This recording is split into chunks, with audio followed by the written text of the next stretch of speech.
I'm very excited to be joined by, well, you're very multi-talented, but Mr. Tom Sainsbury. How are you? I'm really good. I'm really excited to be talking to you. I'm a big fan of yours. Oh, well, that's kind. Thank you. We can You'll pay unpack me that. later. Yeah. Oh, you.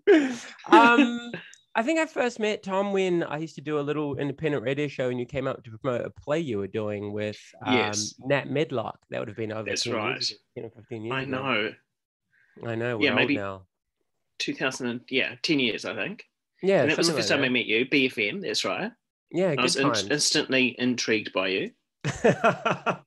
I was talking about this with the previous guest. People either really like me or they really hate me. And I've just learned to live with that. Polarizing. Why are you polarizing?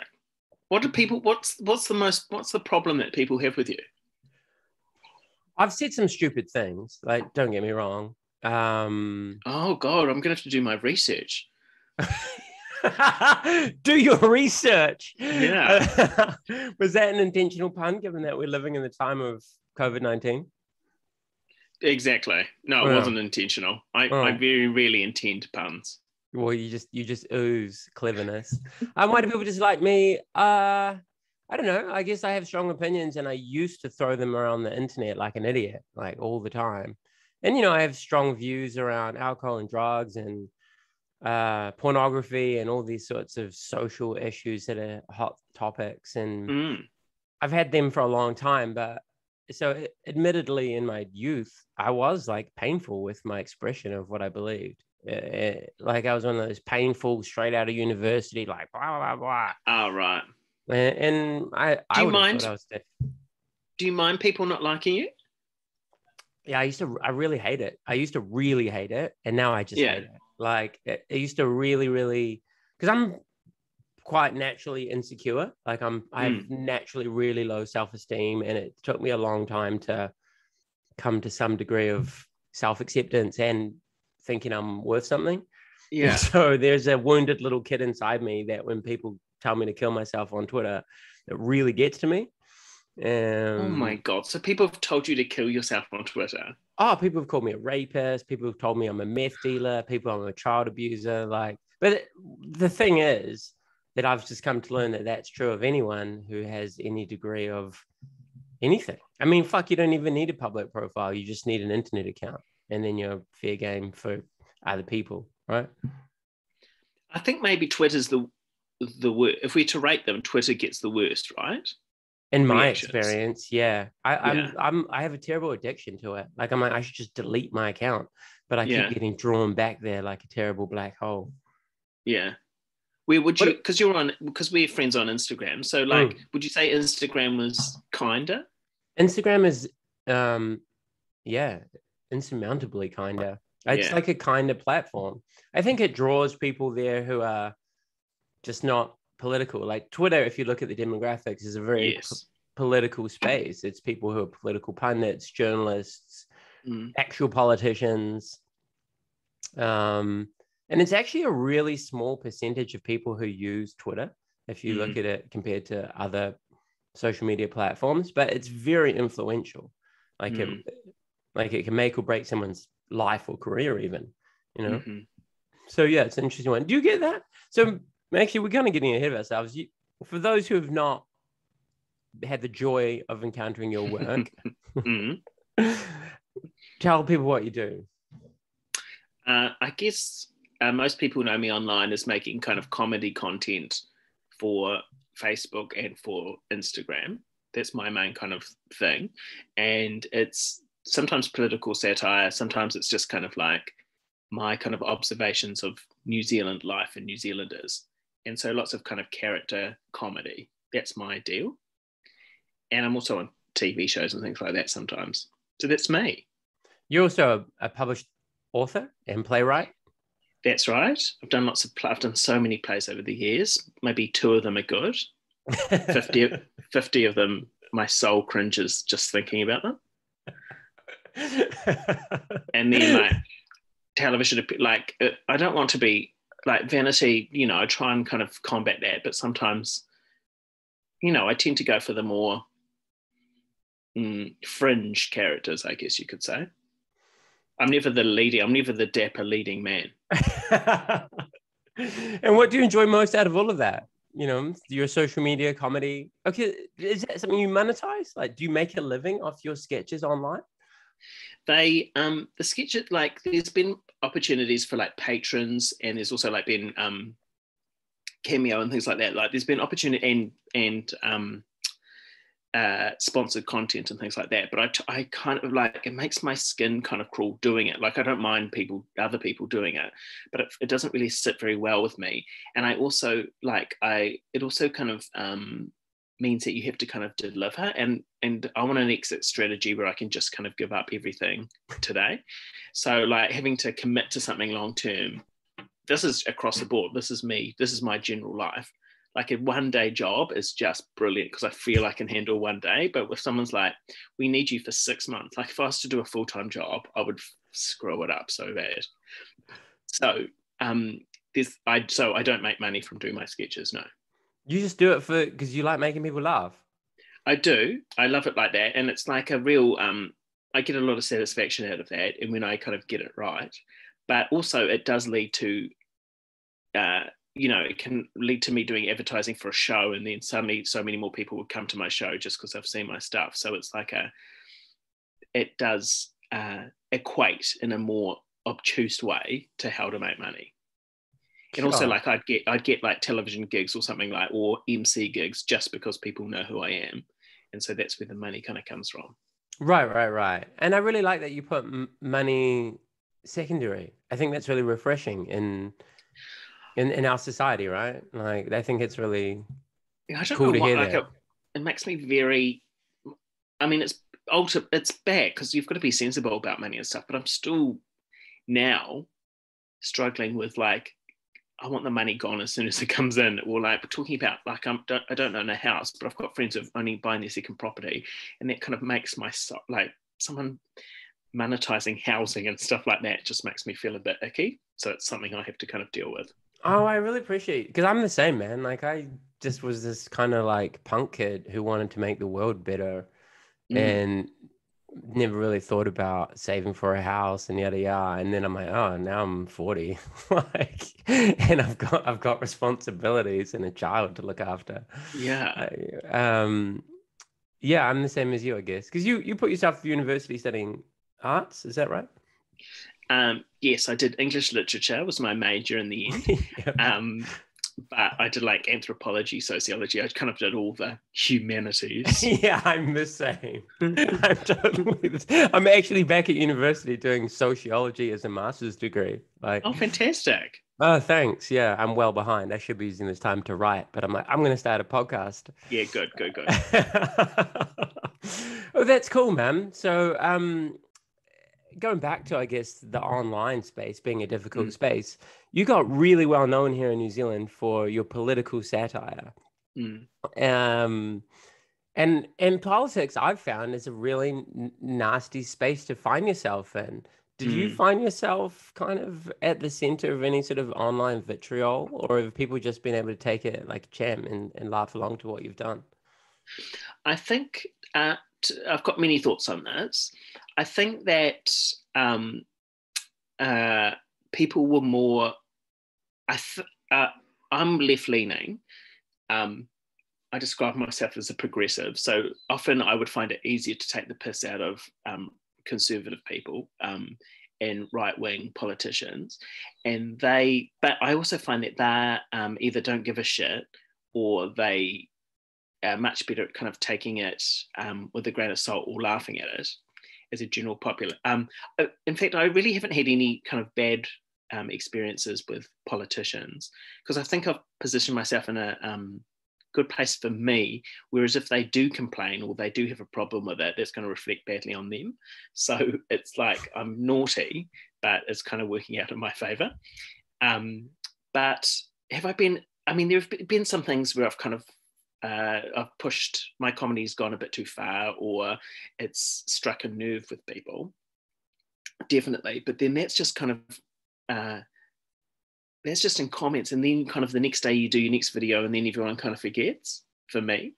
So I think I'm lucky. Like I've definitely made videos that have got quite a few negative reactions, but I've kind of forgotten about them now. Oh, Because that's you just nice. kind of move on. Yeah. And I think that I know comedians who kind of are polarizing, but I think with me, maybe people can choose to, like, it's because it's Instagram and Facebook, people can kind of choose. There's a lot more choice in whether they follow me or look at my content. So I feel maybe I'm not in the firing line so much. I think there's a gentleness and a kindness to your comedy. Like, you know, I think perhaps here you're most famous for your stand-ups of Simon Bridges and Paula Bennett. And for anyone who's not familiar with that, they are the former leaders and deputy leaders of our Conservative National Party, like our centre-right party.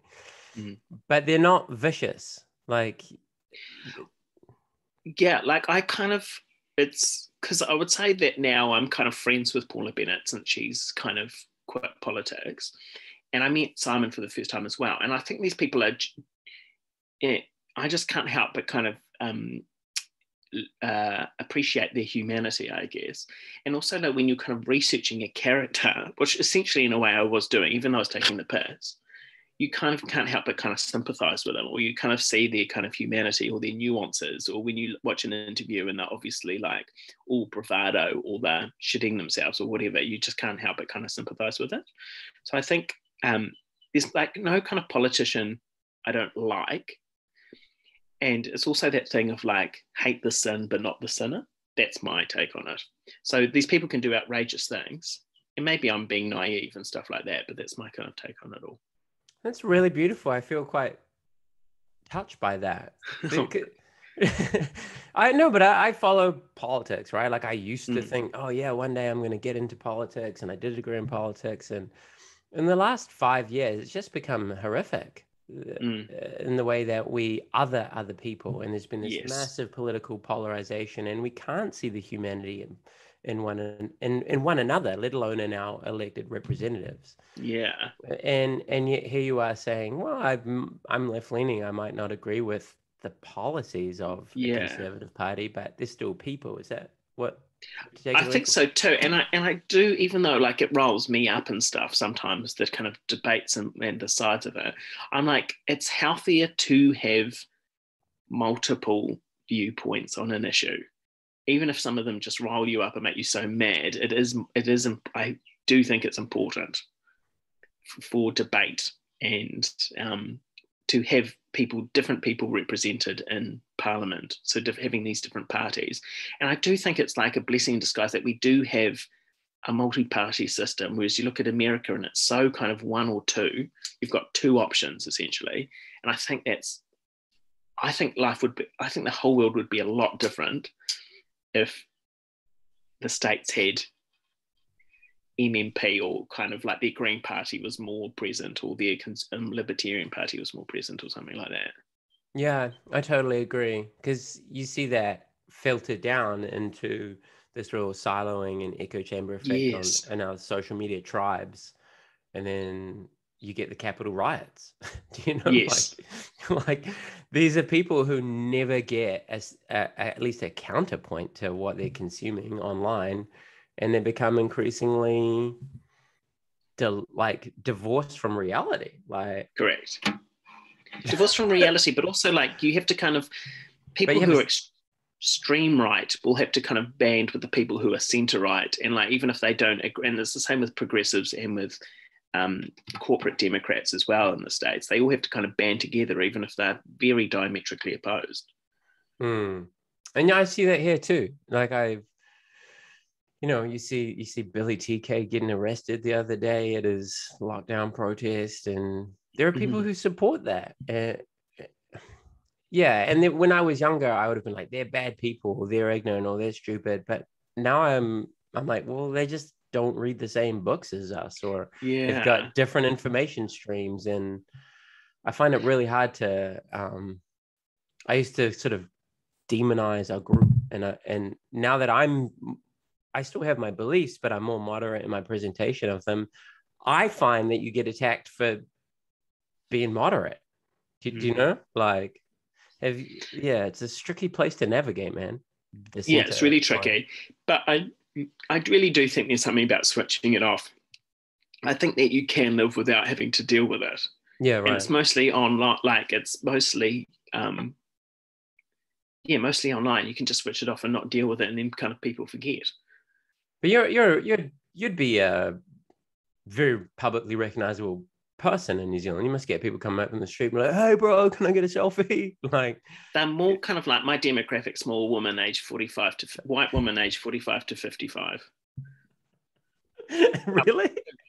I've got two now, so I've got them, and then since I've been on a show called Wellington Paranormal, I've got boys 8 to 14 is a big demographic for me as well. Those 14-year-olds definitely want a selfie with you. Yeah, but no one really in between. No, in between. Is that, if you look at the analytics of your social media following, is that where that comes from? No, it's more kind of anecdotal. The analytics say that it's like women aged 25 to 34, and then men the same age group as the next down, but they're kind of not, I guess they're so much more savvy to how it is. And it's these older women who are kind of more brash, or they're the ones that kind of come up and talk to me, and they're the ones that always comment on everything, whereas like really? Everyone else is a little bit more quiet. Yeah, that's interesting. I wonder if they see a bit of themselves in some of your send-ups of people. I definitely think that's that. So I've got one character called Fiona who reviews wine, and she's essentially like, I'm trying to deal with alcoholism. And then I've got a cat character called Gingerbread, whose original intention for that was how bad our domestic cats are for eating native birds. So I'm trying to tackle big topics, but these people are like, oh, Fiona's just like me, or they're like, I've got a cat just like Gingerbread. I'm like, okay, very telling.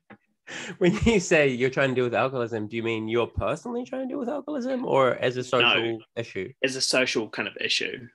Well, social drinking. I'm trying to deal with that as an interesting topic, and also like that I do think it is a problem. Okay, right. And where does that come from? What drives you to explore that? It was actually in Britain. When I lived in Britain, I was really highlighted to it. So it's maybe not such a New Zealand problem for me, but it is here too. It's just that these people, I was working at this place, and people would just live for the weekend. And their whole joy came from getting completely wasted in the weekend, and then having the stories to talk, like dying on Sunday. And then on Monday, that would be their topics about how the malarkey they got up to on Monday from drinking all weekend. And I'm like, all credit to them, and people can do whatever they want. But I'm also like, there's a tragedy or a melancholy there that alcohol is so important for people to, because Britain and New Zealand are culturally very similar, I guess. So the way that these cultures are allowed to let off steam or to be their true selves is by getting completely wasted. And I think that's just an interesting topic, and everyone's got their vices and stuff like that, but I do think it's an interesting problem. Yeah, no, I agree. I like that you frame it as a tragedy or a melancholy. It's like people seem to be wanting more from life, but not quite sure how to get there, and alcohol fills that space, right? Correct. And you go to, like, I went to the weddings I've been to recently, this funny yarns from the best man are always about how completely wasted and like comatose the groom got one time and chasing the bulls, and then nearly died, and everyone's like, I think it's so funny that that's the case. Like, don't get me wrong, like all these things is comedy first for me, but it's so tragic. I totally agree. Do you drink alcohol yourself, man? Look, I do. So I'm like, and also doing my character Fiona, who reviews wines. Sometimes in the story, she drinks the whole bottle, but I would tend to drink half a glass just as part of a prop. And because it takes one glass to get me drunk. And so like sometimes like I do the video at 9 o'clock in the morning, I've had half a glass and I'm half drunk going to work. And then I do occasionally like to drink, but honestly, hangovers have always got me bad. So the next Sunday, I'm like, it's never worth it. It strikes me that you've got so many creative pursuits that you need to put energy into too, that you don't have time to lose, bro. So you do use your comedy as, I guess, a way to stimulate not social change, but get us to reflect on ourselves as a culture, huh? I think that if I can manage that, I feel like I've done a good job. If it's funny first, comedy has to come first. And then if there is some kind of societal kind of commentary, that's second. And I would say that like if I was to think of all my videos, like most of them will have some kind of societal commentary. Yeah. I've been laughing at your Boomer Dad series lately, and thank you. No, thank you. A lot of the stuff I follow is serious or heavy, and a lot of stuff I talk about and think about there's a lot of emotional weight to it. And so yeah, of course, you are like a ray of sunshine, bro. Like you're like a rainbow through my Instagram. It's really, really nice that you are, because what I'm exploring lately is that we need to actually, if you do want to shift the dial on society towards perhaps something that's kinder and more equitable and just, that it's actually through people's hearts, not their heads, that it's going to make people change, right? It's like people are emotional first and rational second, if at all. So I think what you're doing is quite smart. I think that a part of me is like, we're going to hell in a what's the hell in a handbasket? I don't know. Something like that. I don't even know. And like part of me kind of just revels in it. I'm like, just have enjoyment, get enjoyment where you can, even if it's dark. I'm really, you're kind of a tonic in my kind of feed as well, because I love what you're saying about kind of cancel culture, and that people aren't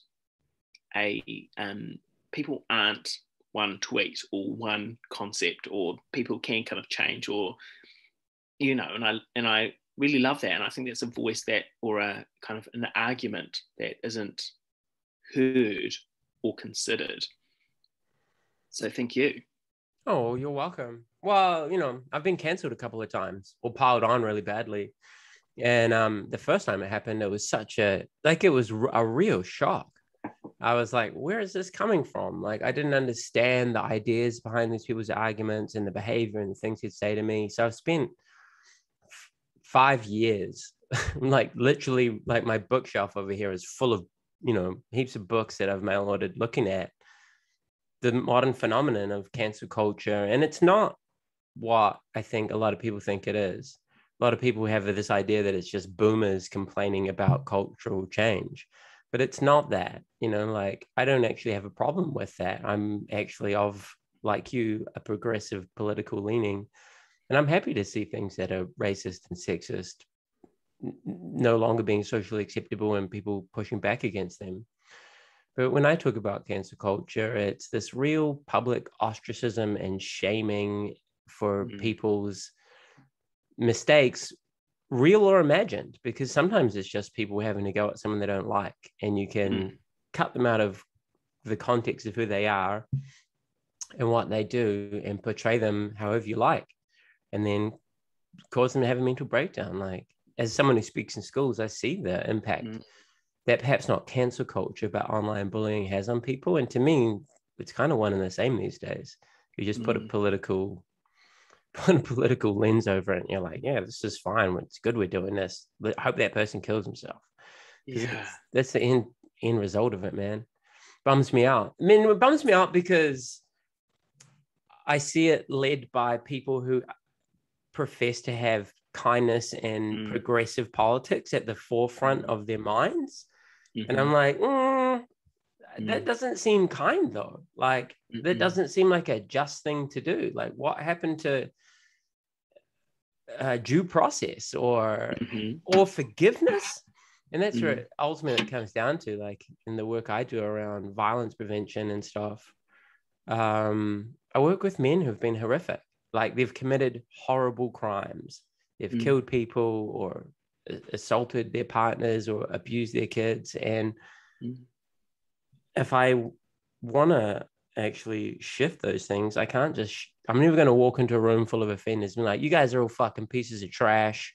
Like, you should change. It's just not going to work, right? Like, you have to sit down and explore. But I think that people forget that because there's no emotional reward for like a quiet conversation in the DMs, and you get lots of validation for calling someone out. And that's kind of where I think people are missing the point, right? I 100% agree with all of that. But also like, I feel like your like this work that you're doing has got a real noble heart to it, and I really admire that. For me, it's I guess psychology. I'm so obsessed with stories, characters, and psychology, and at some points that kind of makes you a bit distant, and you're a bit observant of other people rather than being engaged, which I know is slightly negative.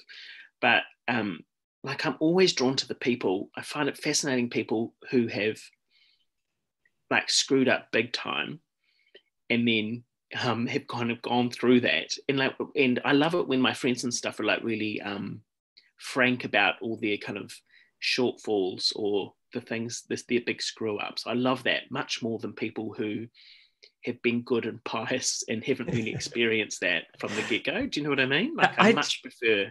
I totally, dude, I'm 100% the same as you, because most of the people I hang out with are fucking out the gate. Like, a lot of the people I really care about have had crazy lives, and that's what makes them them. And I've always been like that since childhood. You know, like, you know, I've got a really public story about my dad's an alcoholic and depressive, and like growing up wasn't the fucking coolest shit, you know. And that meant that I've always liked hanging out with people who are chaotic. Yo, a lot of good stories. But like you say, like, that sort of you learn a lot through going through that if you're open to the lessons. It's sad. I'm getting to the age where now some of my friends haven't come through it and they're still in it, and that's fucking sad, because a lot of my friends aren't just party guys anymore. They're guys who are addicts or alcoholics, or they're killing themselves, you know, or they're dying. Like my friends are starting to die. And my God, that's rough. But at the same time, no, please continue. Should be about. I think like there's like a beauty, there's a tragic kind of Byron-esque to people under 25 who are a little bit haphazard or have addiction problems, or they're kind of like a chaotic life. But as soon as you hit 25, I do think you've just kind of got your shit together, because no one's got patience for it anymore. You've got to be able to stand on your own 2 feet. I do think that 25 is young. I think it's like 35 now is the kind of. Do you reckon? Yeah, probably. Well, I'd prefer not to, but like, if I'm realistic. Yeah. I also think, what was I going to say? Oh, I also think it's like, I don't know if you ever have this, but you're like, you meet people and you're like, you're a great person, but you're just one heartbreak away from being a great person. Yes. Yeah, totally. As in, like, you need to do some real living. Is that what you'd say? Yeah, well, you just need to get dumped, and then then you'll be like amazing. Oh, totally. I was way too, you know, at the start of this conversation, I was like, I had all these brash opinions when I was young. And the way I presented them was shitty. And it wasn't till I was, you know, put myself through university. I was like a champion kickboxer. I was not full of myself, but I had this artificial confidence.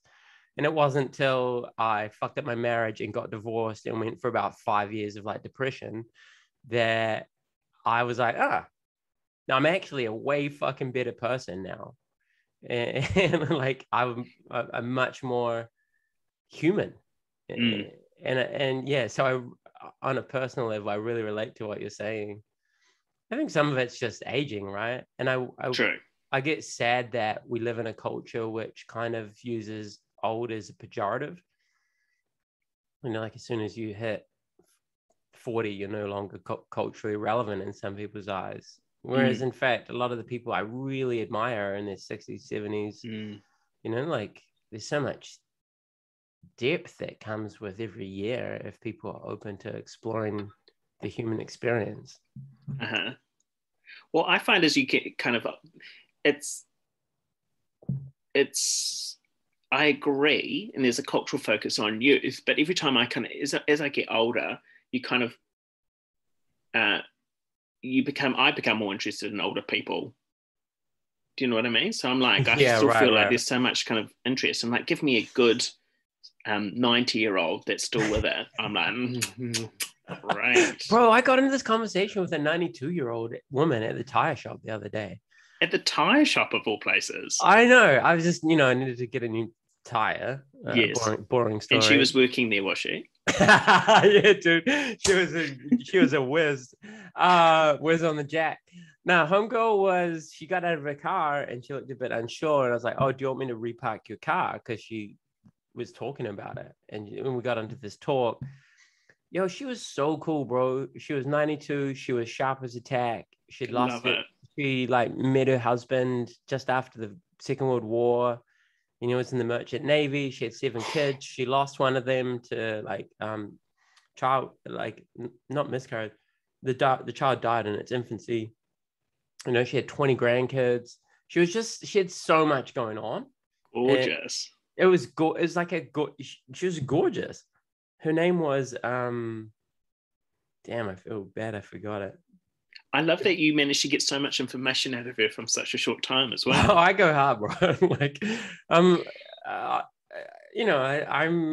I do this thing for myself where I just tell people whatever, and I've never met them. And then I have a terrible anxiety hangover that I've overshared. I don't know if you're the same. I'm like, oh God, how are they going to take me? I'm so intense. But I've just come to accept it, I guess. I'm very reticent with people and I am shy. So I don't really give, I mean, obviously, listen to me, I'm sharing everything on this, but usually it takes me a while to warm up to people.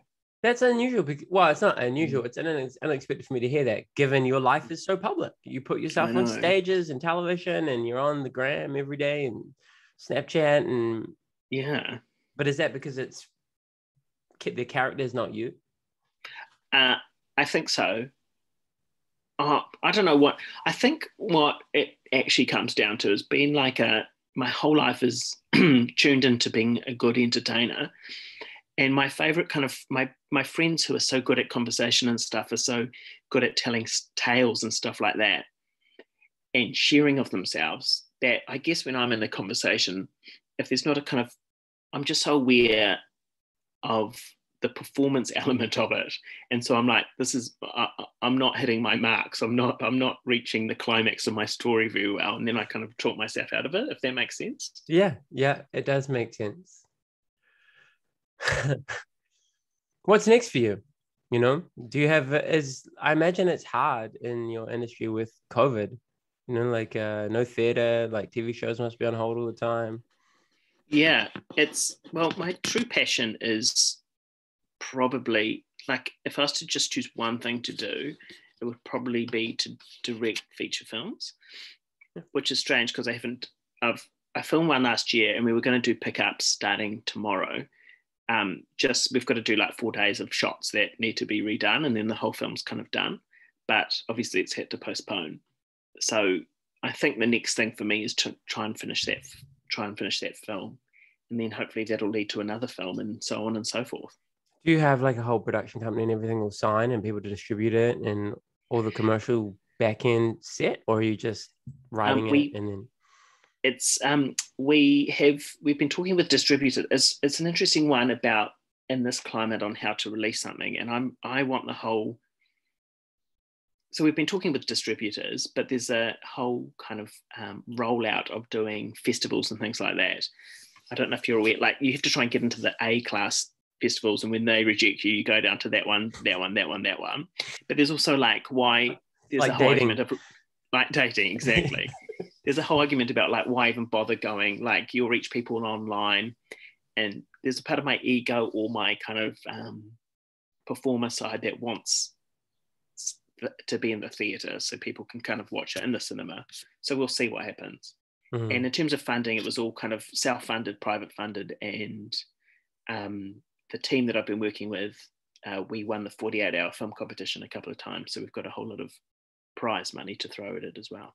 That's awesome. I don't know the process. Yeah. How does one go about, getting it in cans or whatever? Cans. You just have to How do you say that? How do you pronounce that? I say cans, but cans. Okay, thank you. I say canners. No, you just kind of make a link and you send it to the people who are doing the decisions. Really? So Yeah. It's just a whole bunch of. It's a constant self-promotion, getting a film out there. Oh wow. Yeah. Okay. So it's like selling your podcast or something. Hey guys, watch my podcast. Yeah, right. You got it. Oh wow. Except obviously there's a whole lot of weight that comes with getting accepted into it. Yes. You struck me talking with you today as kind of melancholic behind your comedy. Yeah. Yes, I think that's my kind of baseline that I'm always fighting against. Like busyness definitely kind of combats that. I've never described myself as a depressive or have any kind of extreme kind of mental illness or anything like that, or even mild, but there's definitely like my baseline is melancholy, I think. Can you do me one favor? Can you just step back a little bit from your screen because your beautiful eyes are getting cut off? Yeah, there we go. My beautiful eyes. Yeah, they're very. I love the way that they. I'm not flirting with you, but I do like the way that they flit about when you're thinking. It's intriguing. Flirt away.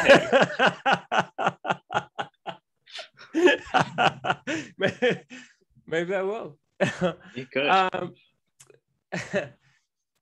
So, yeah, right. Because I think that's the two sides of the same. They're two sides of the same coin, right? Melancholy and humor.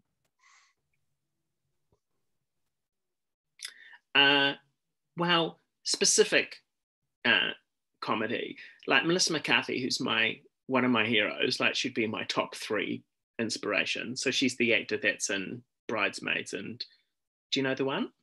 I couldn't picture. I know the film, but I couldn't picture the actor.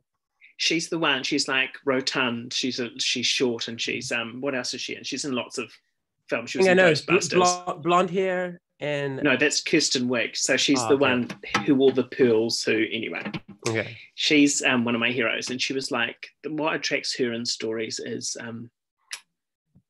comedy with real painful humanity in it, or like really heartbreaking humanity, and that's I love that kind of stuff. Like the Christmas special of the original Office, where Tim and Dawn get together, is just, if you're familiar with that, I just love it so much.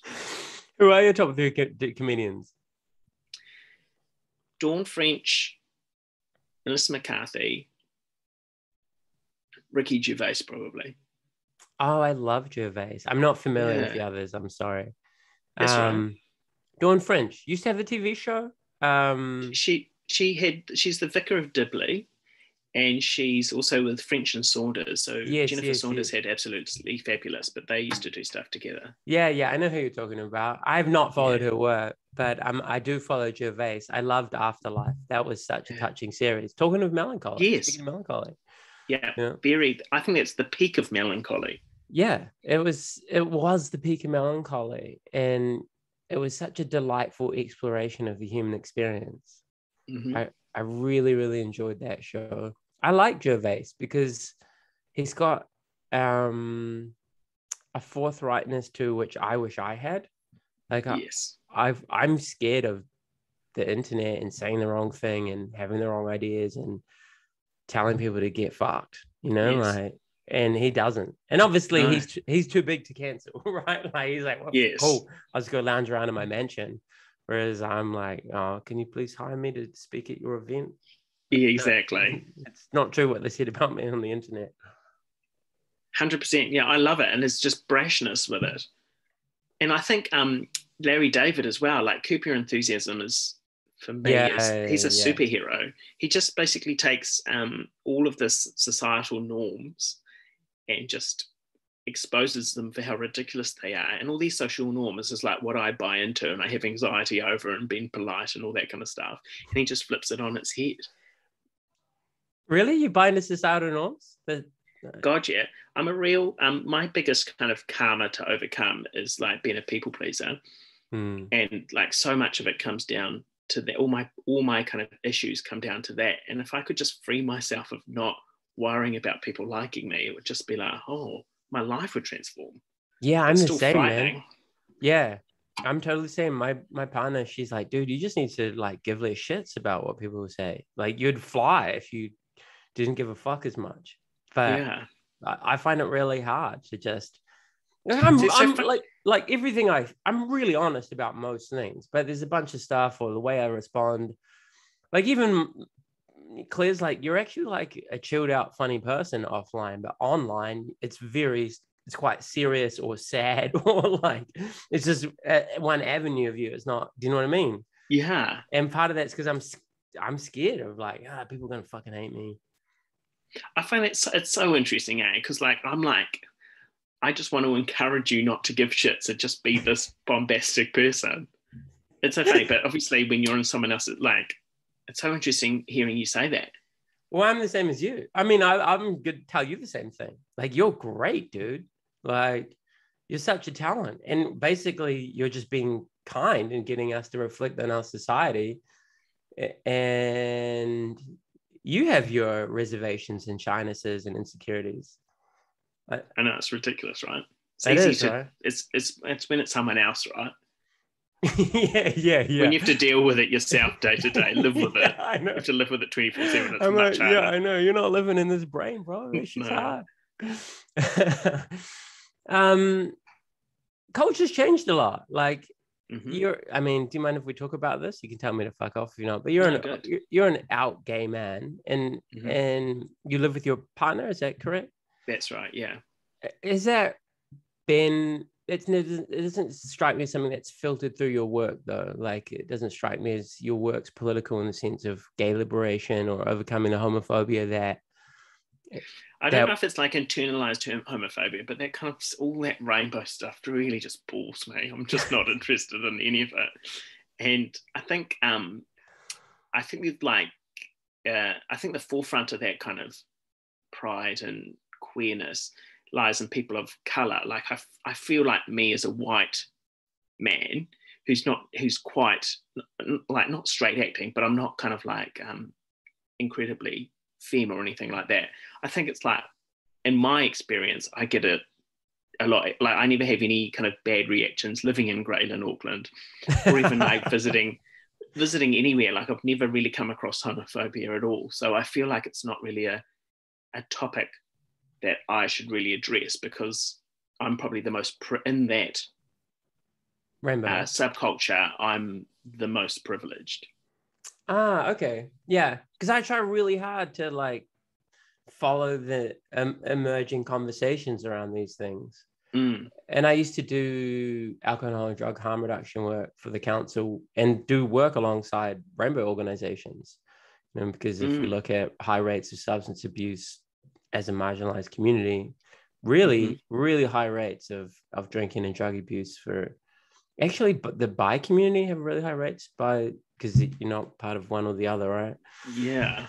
I mean, I'm not part of that community, but speaking with people and so it's interesting to hear you to reflect on that because it, again, social media is there's a lot of people who drive that narrative from that community that it's homophobia 24/7 365. So it's interesting for me to hear you say that that's not been your experience. And I'm also happy to hear you. I mean, I don't want you to have suffered at the hands of bullies.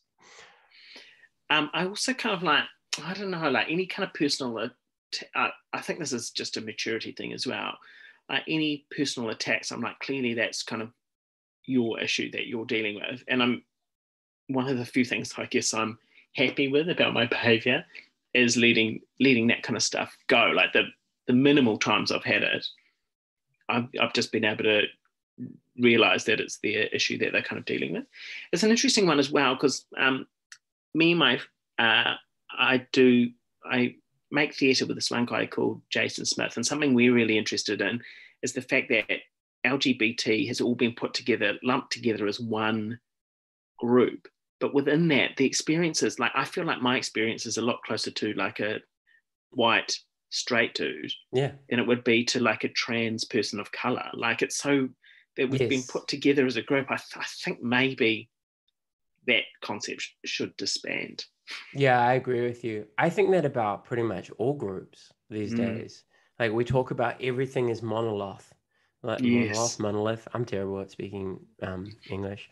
But regardless, yeah, we do. We're like all these people's experiences are the same on these superficial traits. And it's a difficult one to unpack because I've always sort of been critical of a neoliberal individualistic take on society, you know. I've thought of things collectively Yes. and I guess through like a social democratic lens. But when we come down to, I guess, identity politics issues, Yes. they are very different. Like your Yes. experience, as you say, as a white cis gay man compared to, a black person who is of the trans community is so Yes. different. And how do we, I don't know, how do we address the very real prejudices and issues that Yes. need facing? It's like And I'm not sure how to do that. I personally, I've stepped back from it. Like as a straight white dude, I'm not really sure it's my space anymore. In, I think 2013, I was on a TV ad with like Mike King and Anika Moore and stuff, advocating for marriage equality. But now I think the climate's changed, and I don't want to put myself in the center space anymore. Mm-hmm.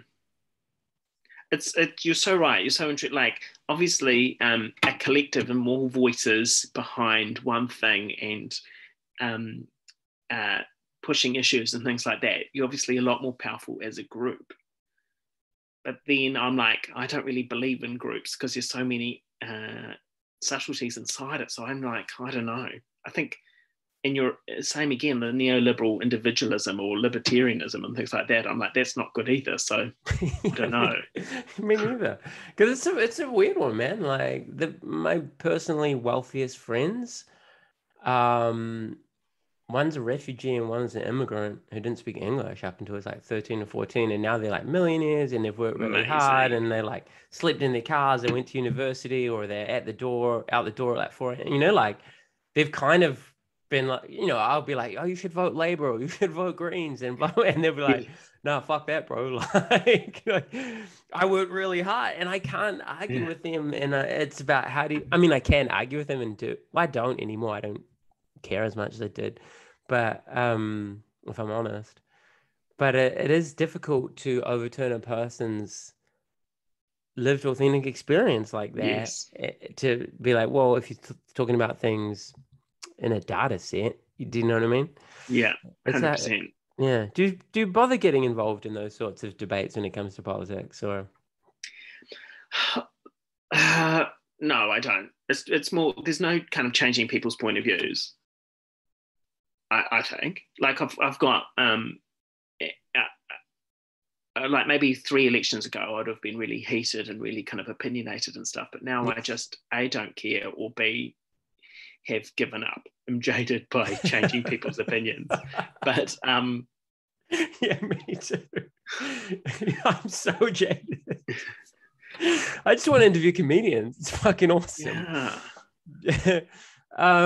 Really, yeah, I think that I was 3 years ago. I like my Facebook memory yesterday. It was like me and Jacinda and I don't know, Phil Twyford, and I was at some fucking thing like, yeah, vote Labour. Yeah. And you know, a couple of elections before, it was like vote Green or whatever, you know. Yeah. And now I'm just like, nah, is it really making? Am I really making a difference putting my energy here? I think long term, yes.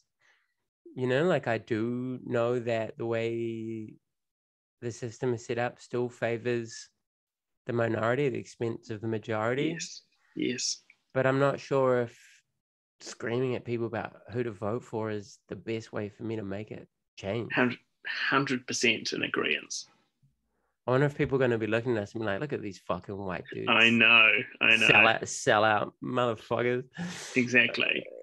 Do you like Dave Chappelle as a comedian? Because he's my favorite. Yeah. And as a comedian, I want to know what you thought. It's funny. Dave Chappelle's name has been just floating around me, obviously, for a long, long time. And it wasn't until he talked. What did he talk? Oh, the post George Floyd talk at his house. I know, Yes. right? Did you cry? I Yes. cried. I bought a t-shirt, like the 842, whatever, 846. That was when I was first kind of dedicated time to him, and that's when I fell in love with him. And I didn't particularly find it, like, all the clips I watched of him weren't particularly funny. It was just he was a charismatic person. For me, I didn't find it particularly funny, but he was a charismatic person talking about really interesting things and pertinent and important things. And I really, really like him. You should go through his back. Well, if you're looking for things to do, his back catalog on the Chappelle Show, which is what shot him to fame, is hilarious. And he has these true Hollywood stories, which many people who follow me probably are familiar with. And he he gets Charlie Murphy, rest in peace, Eddie Murphy's brother, to tell these stories about growing up with like being Eddie Murphy's little brother. And he's got the best one is when he got most famous for the one about Rick James. Yeah, you know, like Super Freak. Yes. But he did. My favorite one is one when they go and hang out with Prince. Yeah, right. And I admit there's some homophobia in Charlie Murphy.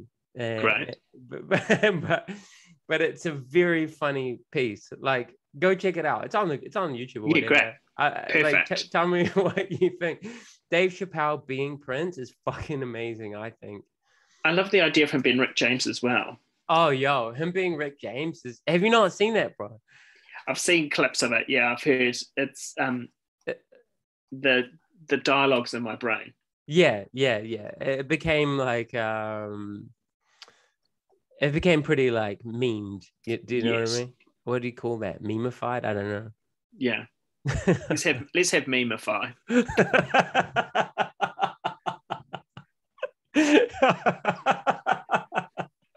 Memify. Yeah. Hey, you've got a comedy tour coming up at the end of the year. Hopefully, if COVID doesn't. Yeah, I know. Fingers crossed. Yes, in November, I'm going to be touring around the country. Tell us about that. Show. What's the basis of the show, man? Well, I've just been doing like all my kind of going around the country has just been me with a microphone doing stand-up. And so this is the first time it's going to be a theatrical show. And I'm going to be interacting with some of my most popular characters, plus some new characters. And there's going to be big LED screens. So it's like a theatre piece with all my characters. So it's a one-man show. Amazing. So you're, you know, the wine mom and the cat. Yeah.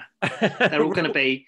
They're going to be on big screens and I'm going to be interacting. We're still kind of working out how it's going to be because it's really hard to do Snap as well. We've found it impossible to do the Snapchat live. So it's all going to be those characters are going to be pre-recorded and I'm just going to be interacting with them. Oh my God, that's amazing. Are you doing an Auckland show? Correct. Okay, cool. I'm going to definitely come through to that. That'll be sick. Bless you. Hey, this has been real fun. I really appreciate you taking the time to talk with me on this humble little show that I've been kicking about with off and on. I love that. Yeah, it's been really cool. It's been really nice to hear your thoughts, man. I really, I feel reassured that we're both equally insecure and politically moderate. Like, it makes me feel like I'm in good company. Yeah, I've always been, I've just really, I've always just assumed that you've been full confidence. So I'm like, yeah, I'm reassured. No, I haven't, man. It's been a journey, man. Like, you know, I grew up with my dad telling me I wasn't worth shit, you know, and that, and I love my dad, and he told me that because he didn't think he was worth shit. Yeah. But you internalize that when you grow up with that. And it took me a lot of, you know, the work I do around masculinity, not that it's an interview by me, but it comes from that. Like, I've had to figure out that most heterosexual dudes lean into the social idea of manhood and masculinity. When I was a teenager, I had like pink hair, that I have very curly hair, and I even had nose ring, and I wore a kilt, and I was very alternative and fantastic. Rejected the jock boys school that I went to, right? But when I got into a fist fight and was doing martial arts and stuff, everyone liked me better. So I just kind of leaned into that. You know, like, there's this real cultural construction of the real man that in hindsight I leaned into, man, but that was a mask for all the stuff that I'm talking to you about now. Yeah. And I think that's kind of the work now, is helping men take off that mask you know, take off that mask so they can be vulnerable, because when we're not, we fucking statistics, we kill ourselves, we beat up our partners, we crash our cars, we abuse substances, we kill one another. It's sad, bro.